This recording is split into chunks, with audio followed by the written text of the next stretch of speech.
যার সঙ্গে আমার বিয়ে হয়েছিল তার বাড়িতে গিয়ে দোল খেলবো বা তিনি এসে আমার চুপি চুপি আমার গালে রং মাখিয়ে দিয়ে যাবে, এটা তো কল্পনার অতীত। ছেলেবেলা থেকে আজ অবধি নানান রকমভাবে দোল কাটানো হয়েছে, কাটিয়েছি বা কাটাবার সুযোগ হয়েছে। ছোটোবেলায় আমাদের বাড়িতে বাবা মার সঙ্গে বা আমার মামা মাসিদের সঙ্গে একরকম খেলা হয়েছে, বন্ধুবান্ধবের সঙ্গে তখন কম। তার পরবর্তীকালে যখন বিয়ে টিয়ে হয়েছে তখন বন্ধুবান্ধবদের সঙ্গে একেবারে হুল্লোড় করে খেলা হয়েছে, সারাদিন প্রায় খেলা, তারপরে সন্ধেবেলাও খেলা।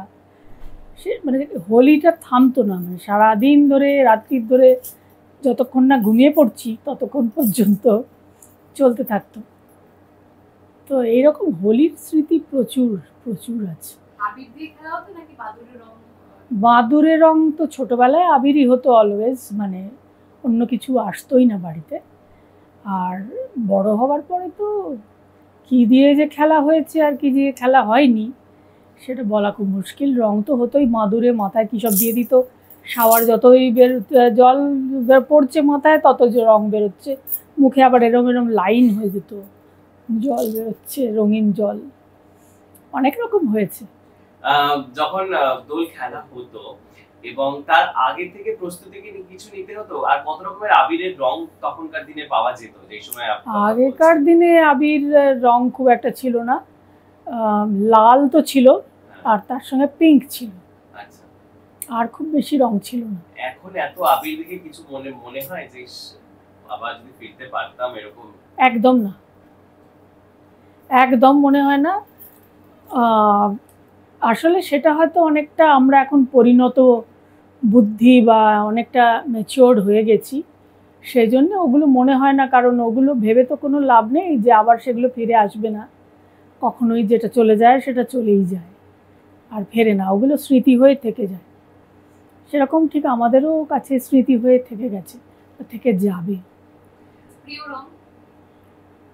প্রিয় রং আবিরের আজকাল খুব সুন্দর সুন্দর রং বেরিয়েছে, কিছু কিছু দেখি একটা হলুদ আছে, একটা খুব সুন্দর সবুজ আছে, পিঙ্ক তো আছেই, লাল, পিঙ্ক, লালও খুব সুন্দর, তারপরে বেগুনি রং আছে, অনেক, প্রায় সব রঙই খুব ভালো লাগে। বিচ্ছিরি এখনকার দিনের আবিরের কোনোটাই বোধহয় বিচ্ছিরি রং নেই, সুন্দর সুন্দর সবকটাই খুব ভালো লাগে। আচ্ছা, আবিরের সঙ্গে যেটা জড়িয়ে থাকে সেটা হচ্ছে আমরা দেখেছি যেমনি সিনেমাতেও দেখি যে ওই কাছের মানুষ সেই রঙে রাঙিয়ে দেওয়ার বিষয়টা, কখনো হয়েছে? না না না, এরকম কখনো হয়নি, কাছের মানুষ রাঙিয়ে টাঙিয়ে দেয়নি, এরকম ঘটনা অন্তত আপনারা জানি আপনার প্রেম করে বিয়ে হয়েছে। একদম।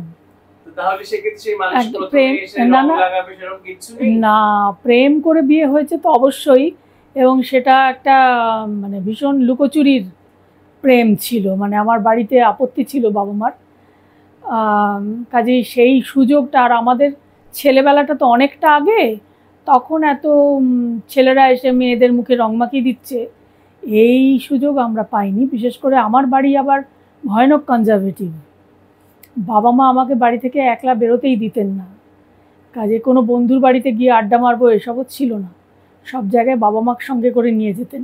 তো বন্ধুর বাড়িতে, মানে যার সঙ্গে আমার বিয়ে হয়েছিল তার বাড়িতে গিয়ে দোল খেলবো বা তিনি এসে আমার চুপি চুপি আমার গালে রং মাখিয়ে দিয়ে যাবে, এটা তো কল্পনার অতীত। এখন যেমন বেশ 2-3 দিন আগে থেকেই দোল খেলা চালু হয়ে যায়, আপনারা কি তেমনই কাটাতেন দোল?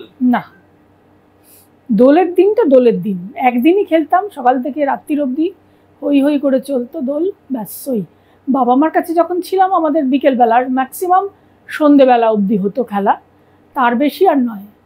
কিন্তু বিয়ের পরে আমরা সকাল থেকে শুরু হয়ে একেবারে যতক্ষণ না ঘুমিয়ে পড়ছি ততক্ষণ অবধি চলতো। রং বলতে কি মাথায় আসে? রং বলতে মানে দোলের রং?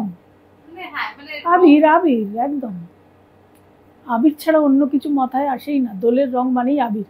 এই বিতিকিচ্ছিরি বাঁদুরে রং ফং এসব আমরা একদম ভালোই বাঁচতাম না, মাখিনি তা না, গালে ফালে মাখিয়ে দিত কালো রং, তারপর একটা সোনালি সোনালি রং ছিল বাঁদুরের রং যেটাকে বলতো, তারপর একটা এই কীরকম গুঁড়ো গুঁড়ো টাইপ ছিল সেগুলো মাথায় দিয়ে দিত, সেগুলো কিছুতেই যেত না।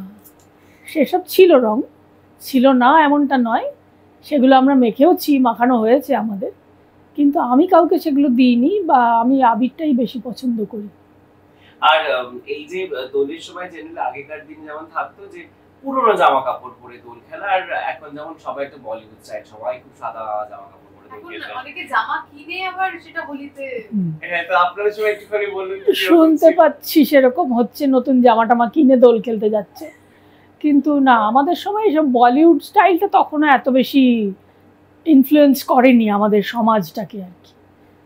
তখন আমরা পুরনো রং উঠে যাওয়া জামা টামা পরেই দোল খেলতাম, যাতে ওগুলোকে দুধ ছাই করে ফেলে দেওয়া যায় পরে, সেগুলো আর কোনো কাজে লাগতো না, এমন সব রং টং মাখা হতো, উঠতো না। হয়তো চেষ্টা করলে ওঠানো যেত, কিন্তু সে চেষ্টা আর কেউ করার কারোর অত ধৈর্য নেই। আর হ্যাঁ, রং ওঠা জামা কাপড় থাকতো তো, কাজেই রং টংকে ওঠানোর চেষ্টা করতো না, ওটা ফেলেই দেওয়া হতো। আচ্ছা, আপনার এবং দেবরাজের সঙ্গে কাটানো কোনো একটা দোলের মুহূর্ত কিছু কি মনে পড়ে? কিছু আপনি বলতে পারবেন? কিছু মনে পড়ে মানে দোলে দেবরাজের সঙ্গে কাটানো মুহূর্ত তো আমার বিয়ের পর থেকে সবগুলোই তবে সেরা কোনটা? সেই রকম নয়, মানে ওই রকমটা যেরকম গালে রং মাখিয়ে দিচ্ছে আমি মাখিয়ে দিচ্ছি, ওই ওই রকমটা আমাদের কখনোই হয়নি। আচ্ছা, কিন্তু আমরা সব একসঙ্গে হই হই, বন্ধু বান্ধব সবাই মিলে এর বাড়ি যাওয়া তার বাড়ি যাওয়া, বা বন্ধু একদল এসে পড়লো, যেহেতু আমাদের বাড়ির নিচে একটা থিয়েটার হল ছিল এবং একটা মস্ত বড় লবি ছিল, বন্ধুরা সেখানে চলে আসতো এবং দোলের পর দেখা যেত এতখানি পুরো আবির মেঝেতে পড়ে আছে, সেইখানে গড়াগড়ি খাওয়া হচ্ছে, এরকম আর কি। এরকম হয়েছে, কিন্তু ওরকম একেবারে আলাদা করে আমাকে গোপনে মাখিয়ে দেওয়া হচ্ছে বা এত রোম্যান্টিসিজম আমাদের সময় এতটা ছিল না। তখনকার দিনে প্রিয় গান কি বাজতো? গান ভীষণ ভাবে মনে পড়ে, সেই গানটা এখন আর বাজে না। বেশিরভাগ সময় রবীন্দ্রসঙ্গীত, আচ্ছা, আর একটা গান খুব আমার খুব ভালো লাগে এবং সেটা দোলের সময় বাজতো, সেটা হচ্ছে বালিকা বধূ ছবির গান, হেমন্ত মুখোপাধ্যায়। সেটা তোমরা শোনোনি, তোমাদের জন্মের অনেক আগেকার। তো লাগ লাগ লাগ লাগ রঙের ভেলকি লাগ, পরাণে লেগেছে ফাগুয়া। বাহ, আপনার কাছে দুকলি আপনি কি শোনাতে না পারবেন? বাবা, একটু কি মনে আছে? না না না, ওই রাস্তা দিয়ে সিনটা ছিল যে রাস্তা দিয়ে ওই দল বেঁধে দোলের রং, সবাই দোলের রং মেখে আবির মেখে সবাই গান গাইতে গাইতে আসছে, অনুপদা ছিলেন, সেটা বোধহয় অনুপদার লিপে ছিল গানটা। গ্রামের রাস্তা দিয়ে সবাই, গ্রাম মানে মফস্বল শহর আর কি, সেখান দিয়ে গানটা গাইতে গাইতে সবাই আসছে আবির ছিটোতে ছিটোতে, এইটা। বাহ, আর এই বছরে দোল কিরকম কাটলো? এবছরে দোলই তো নেই, দেবরাজ চলে গেছে, কাজেই এবছরটা আমরা দোল টোল খেলবো না। আর এখন অত দোলের কি বলবো, দোল খেলার যে আনন্দটা, সে আনন্দটা আর নেই এখন। কি মিস করেন বেশি এই এখনকার জেনারেশন আর আগে এখনকার জেনারেশনের মধ্যে মিস করি কি, দোলের সময়?